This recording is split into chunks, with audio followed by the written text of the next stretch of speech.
What's up everybody, it's August 3rd, 2016 and it's time for today's episode of Level Up, our daily video game news show that brings you all the latest and greatest stories from within the video game industry. And we're kicking off today with some more Final Fantasy 15 news. The hotly anticipated game is now only just over a month away, and we have learnt some details about what exactly is going to be in the Season Pass when it comes out. Obviously, nearly every AAA title nowadays has a Season Pass, and Final Fantasy 15 is no different. So there was a listing on the PlayStation Store about the kind of contents that are going to be within the Season Pass. Now, we don't know huge details about these other than the names of them right now, but 6 DLC packs were included. This included the likes of a booster pack, a holiday pack, and an expansion pack. Not exactly sure what are going to be in those, but maybe more interestingly were 3 episodes, one with episode Gladiolus, one with episode Ignis, and one with episode Prompto. Now those are 3 of the main characters within the game, so we can safely assume that that's going to be some sort of story content, length, duration. It's hard to tell at this stage. We do know that the Season Pass is available for £20, so with 3 episodes and the expansions all for £20, I wouldn't expect anything Fallout 4 length in terms of their standalone big DLCs, but you can probably expect it to be like a side quest or a side mission, so maybe 45 minutes to an hour for each content, similar to maybe the Arkham Knight or something. Who knows, but what we do know is that the game is coming on September 30th this year, so like I said, about 5-6 weeks to go now until this game comes out. We will learn more about the Season Pass and be sure to bring it to you. I know a lot of people are really excited for Final Fantasy 15. I'm not a big fan of the series myself, but I'm very intrigued by 15. I think I might check it out and see what it's going to be all about. So while we're talking about DLC and expansions, for you PlayStation 4 owners out there, we have some good news. The Division's first big expansion, Underground, has finally come to Sony's console. It obviously originally had that exclusive deal with the Xbox One, which meant it was on Microsoft's console for a month beforehand. But Underground, if you are not already familiar, is adding randomized, customizable and repeatable missions where you can kind of tweak the difficulty and the gameplay variables and stuff like that. So that was quite cool. But in addition to that, maybe what people are really excited about is the new incursion that's been added, and this particular incursion will be taking you and your fellow agents into Hell's Kitchen in order to battle cleaners, and there will be RC cars exploding, snipers, and 4 big bosses that you'll all have to take on at once. So as you'd imagine, pretty hard with any of these incursions.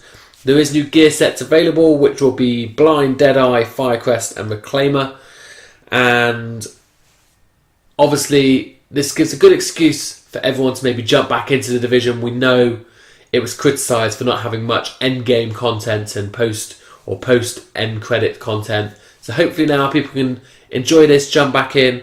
It is available for £12 right now, standalone. Or if you've already picked up the Season Pass, this will be part of the Season Pass there for you to go and download.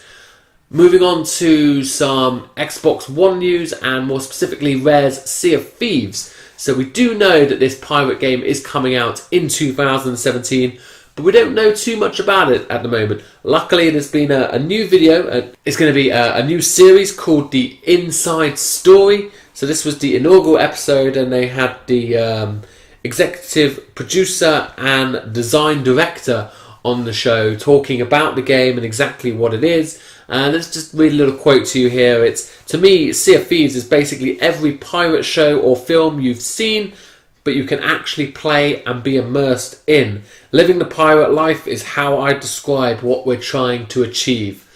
So that does sound pretty interesting. Obviously, we've only seen a little bit of gameplay, what they showed us at E3, and they do talk a little bit more about how the game differs from a typical MMO, even though obviously there is a big online multiplayer component and experience to this game. Recommend you head over to Rare's YouTube channel and check out the video for yourself so you can watch it all. And it's a game that I'm definitely intrigued by. There is a closed beta happening at some point later on this year, and I think that'll be a really good opportunity for a lot of you to jump in, because I think it's going to be one of these games that you need to experience. it's going to depend hugely on whether or not you're a big multiplayer gamer, I think, of whether or not this is going to be the game for you. Moving on to EA and a couple of big games we know that are coming out this year. Battlefield 1 and Titanfall 2. Now, we've talked at length before how we don't agree with how close they're releasing to one another, only a couple of weeks apart, and are their sales going to suffocate one another? Well, possibly, because EA has been talking about the sales expectations for these games, and they're a little bit conservative on Battlefield 1 at least. We're saying that a normal Battlefield game would bring in approximately 15 million, but they expect this particular entry into the franchise to come a little bit below that. Exactly how low, we don't know exactly, but they have just emphasised they're obviously a little bit conservative. Is it maybe because of also the fact that it's a World War I theme, whereas over the last couple of years we've been very much tuned into modern or futuristic shooters? Obviously, Call of Duty's around that time as well. But if YouTube views are anything to go by, this video has already seen in excess of 43 million views, the original Battlefield 1 trailer. So if that many people are actually excited about the game, then, or even half, I don't think that they have anything to worry about. And on Titanfall 2, they are bullish. They expect it to exceed its predecessor. But that's not really surprising considering it is now coming to the PS4, whereas the original game was an Xbox One and eventually PC exclusive. They expect the original unit did about 7 million. They expect this one to do nearer 10. So overall, those two games I'm sure will make a lot of money for EA, irrespective of whether or not they meet up to the standards of previous sales in the franchise. And the final item of today, talking of shooters, Blizzard's Overwatch is a game that everyone has been playing over the last couple of months. I know it's a hugely popular shooter right now, and they've released a big update to the game, which is kind of introducing some summer style themes in celebration of the Olympic Games in Rio. That is kicking off later on this week. So in addition to these national skins that they're releasing to the characters, we are seeing this new mode. They're calling it a 3-on-3 brawl mode called Lucio Ball.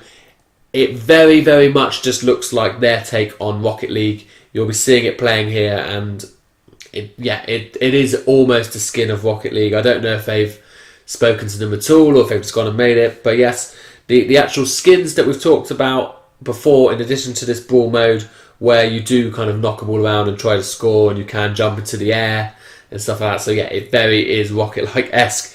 The three characters will be getting the skins are Lucio, Zara, and obviously Tracer.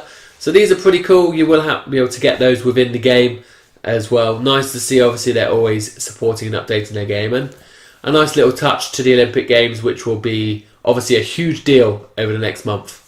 But that's it for today's news. So let me know, are you excited for Final Fantasy 15? Will you be picking up the Season Pass as well, or will you wait to find out a bit more details on it? Are you excited to jump back into The Division? What do you think of Sea of Thieves? Is it a day one purchase, or are you still on the fence? Let me know what are your thoughts about those games down below. Make sure you come back tomorrow where we'll be bringing you a brand new Level Up episode. But for now, thanks for watching everyone. I will see you all next time.